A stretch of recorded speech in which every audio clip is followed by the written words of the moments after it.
Hi friends, welcome to my channel. ഇന്നൊരു healthy ആയിട്ടുള്ള ഒരു ഡിഷിൻ്റെ റെസിപ്പിയാണ്. അതിനുവേണ്ടി ഞാനിവിടെ എടുത്തിരിക്കുന്നത് മുളപ്പിച്ച പയറുവർഗ്ഗങ്ങളാണ്. ഇതിൽ ചെറുപയറുണ്ട്, കടലയുണ്ട്, വെള്ളപ്പയറുണ്ട്, കപ്പലണ്ടിയുണ്ട്. ഇതെല്ലാം കുതിർത്ത് ഒന്ന് മുളപ്പിച്ചെടുത്തതാണ്. ഇനി ഇത് നമുക്ക് നല്ലതുപോലെ ഒന്ന് കഴുകിയെടുക്കാം. എല്ലാ കൂട്ടുകാരും വീഡിയോ ഒക്കെ സ്കിപ്പ് ചെയ്യാതെ അവസാനം വരെയൊക്കെ ഒന്ന് കണ്ട് സപ്പോർട്ട് ചെയ്യണേ. ഇങ്ങനൊരു തോരൻ ആരെങ്കിലും ഉണ്ടാക്കി കഴിച്ചിട്ടുണ്ടെങ്കിൽ ഒന്ന് കമൻറ്റ് ചെയ്യണേ. ഇപ്പം നമ്മളിതെല്ലാം കഴുകി ഊറ്റിയെടുത്തിട്ടുണ്ട്. ഇനി ഇതൊന്ന് കുക്കറിലേക്ക് ഇട്ട് കൊടുക്കാം. അതിൻ്റെ കൂടെ തന്നെ ഞാൻ കുറച്ച് അമരയ്ക്ക എടുത്തിട്ടുണ്ട്. അതൊന്ന് കഴുകാനായിട്ട് വെള്ളത്തിലിട്ട് വെച്ചിട്ടുണ്ട്. ഇനി നമുക്ക് കടലയും പയറും ഒക്കെ ഒന്ന് വേവാൻ ആവശ്യമുള്ള വെള്ളം ഇതിലേക്ക് ഒഴിച്ചു കൊടുക്കാം. ഇനി ഇതിലേക്ക് ആവശ്യത്തിനുള്ള ഉപ്പിട്ട് കൊടുക്കാം, മഞ്ഞൾപ്പൊടി ഇട്ട് കൊടുക്കാം. ഇനി ഇതിൻ്റെ അടപ്പിലേക്ക് കുറച്ച് എണ്ണ നമ്മൾ ഒഴിച്ചു കൊടുക്കുകയാണ്. കുക്കറിൽ നിന്ന് വെള്ളം തെറിച്ച് പുറത്തു പോകാതിരിക്കാൻ വേണ്ടിയിട്ടാണ് നമ്മളിങ്ങനെ എണ്ണ ഒഴിച്ചു കൊടുക്കുന്നത്. ഇനി ഇത് അടച്ചു വെച്ച് ഒരു 10 മിനിറ്റ് വേവിച്ചെടുക്കാം. ഇതൊന്ന് വെന്ത് വരുന്ന സമയം കൊണ്ട് നമുക്ക് അമരയ്ക്ക ഒന്ന് കഴുകി വൃത്തിയാക്കി എടുക്കാം. ഇനി അതൊന്ന് ചെറുതായിട്ട് അരിഞ്ഞെടുക്കാം. അതിൻ്റെ കൂടെ തന്നെ ഒരു സവാള ചെറുതായിട്ട് അരിഞ്ഞെടുക്കാം. ഇനി നമുക്കിതിലേക്ക് ആവശ്യമായിട്ടുള്ളത് കുറച്ച് തേങ്ങയും കുറച്ച് വെളുത്തുള്ളിയും ചെറിയ ഉള്ളിയും പച്ചമുളകുമാണ്. ഇതെല്ലാം നമുക്കൊരു മിക്സി ജാറിലേക്ക് ഇട്ട് കൊടുക്കാം.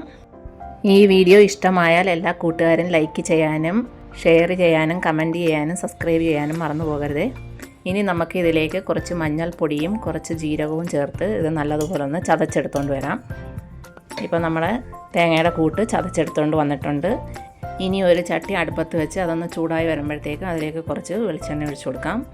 വെളിച്ചെണ്ണ ഒന്ന് ചൂടായി വരുമ്പോഴത്തേക്ക് അതിലേക്ക് കുറച്ച് കടുകിട്ട് കൊടുക്കാം. കടുകൊന്ന് പൊട്ടി വരുമ്പോഴത്തേക്കും ചെറുതായി അരിഞ്ഞു വെച്ചിരുന്ന സവാള ചേർത്ത് കൊടുക്കാം.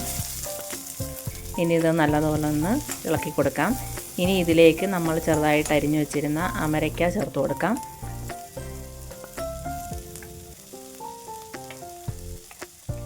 ഇനി ഇതും എല്ലാം നല്ലതുപോലെ ഒന്ന് മിക്സ് ചെയ്ത് കൊടുക്കാം.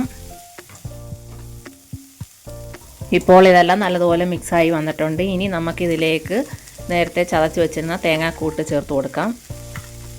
ഇപ്പോൾ തേങ്ങാക്കൂട്ടെല്ലാം ചേർത്ത് കൊടുത്തിട്ടുണ്ട്. ഇനി ഇതൊന്ന് ഒതുക്കി കൂട്ടി വെക്കാം. ഇനി ഈ മിക്സി ജാറ് കഴുകി കുറച്ച് വെള്ളം നമുക്കിതിലേക്ക് ഒഴിച്ചു കൊടുക്കാം. ഇനി നമുക്കിതൊന്ന് അടച്ച് വെച്ചൊന്ന് ആവി കയറ്റിയെടുക്കാം. ഇപ്പോൾ അടച്ച് വെച്ചിട്ട് കുറച്ച് നേരമായി. നമുക്കിതൊന്ന് തുറന്നു നോക്കാം. ഇനി ഇതൊന്ന് മിക്സ് ചെയ്ത് കൊടുക്കാം. ഇപ്പോൾ അരപ്പൊക്കെ വെന്ത് ഇതെല്ലാം നല്ലതുപോലെ മിക്സായി വന്നിട്ടുണ്ട്. ഇനി നമ്മൾ നേരത്തെ വേവിക്കാൻ വെച്ചിരുന്ന മുളപ്പിച്ച പയറുകൾ വെന്തോന്ന് നോക്കാം. ഇപ്പോൾ പയറും കടലയൊക്കെ നല്ലതുപോലെ വെന്ത് വന്നിട്ടുണ്ട്. ഇനി നമുക്കിത് അമരയ്ക്ക കൂട്ടിലേക്ക് ചേർത്ത് കൊടുക്കാം. ഇനി ഇത് നല്ലതുപോലെ ഒന്ന് മിക്സ് ചെയ്ത് കൊടുക്കാം. ഇതിനകത്ത് കടലയുടെയും പയറിലെയൊക്കെ വെള്ളവും കൂടെ ഉണ്ട്. ഇനി ഇതെല്ലാം മിക്സ് ചെയ്ത് കൊടുത്ത ശേഷം ഉപ്പ് നോക്കിയിട്ട് ആവശ്യമുണ്ടെങ്കിൽ കുറച്ച് ഉപ്പും കൂടെ ചേർത്ത് കൊടുക്കാം. കടലയും പയറും ഒക്കെ ഉപ്പ് ചേർത്ത് വേവിച്ചതാണെങ്കിലും കുറച്ച് ഉപ്പിൻ്റെ കുറവുള്ളതുകൊണ്ട് ഞാൻ കുറച്ച് ഉപ്പ് ചേർത്ത് കൊടുത്തിട്ടുണ്ട്. ഇനി ഇതെല്ലാം നല്ലതുപോലെ ഒന്ന് മിക്സ് ചെയ്ത് കൊടുക്കാം. ഇനി നമുക്കിതൊന്ന് ഒതുക്കി വെച്ചതിന് ശേഷം ഒന്ന് അടച്ച് വെച്ച് വേവിച്ചെടുക്കാം.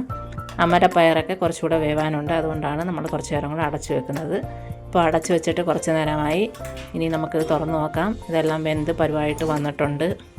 ഇനി ഇത് കുറച്ച് നേരം തുറന്ന് വെച്ചൊന്ന് വേവിക്കാം. ഇതിനകത്ത് കുറച്ച് വെള്ളം കൂടെ വറ്റാനുണ്ട്. അപ്പോൾ ഇതിലെ വെള്ളമൊക്കെ വറ്റി വന്നിട്ടുണ്ട്. ഇനി നമുക്കിതിലേക്ക് കുറച്ച് കറിവേപ്പില ചേർത്ത് കൊടുക്കാം. കറിവേപ്പിലയും ചേർത്ത് കൊടുത്ത് ഇതൊന്ന് മിക്സ് ചെയ്തെടുത്ത് കഴിഞ്ഞാൽ നമ്മളുടെ ടേസ്റ്റി ആയിട്ടുള്ള ഹെൽത്തി ആയിട്ടുള്ള തോരൻ റെഡി ആയിട്ടുണ്ട്. ഈ വീഡിയോ ഒക്കെ ഇഷ്ടമായാൽ എല്ലാവരും ഒന്ന് ലൈക്ക് ചെയ്യുക. ഇനി മറ്റൊരു വീഡിയോ ആയിട്ട് വരുന്നതായിരിക്കും. എല്ലാവർക്കും bye. Thank you for watching.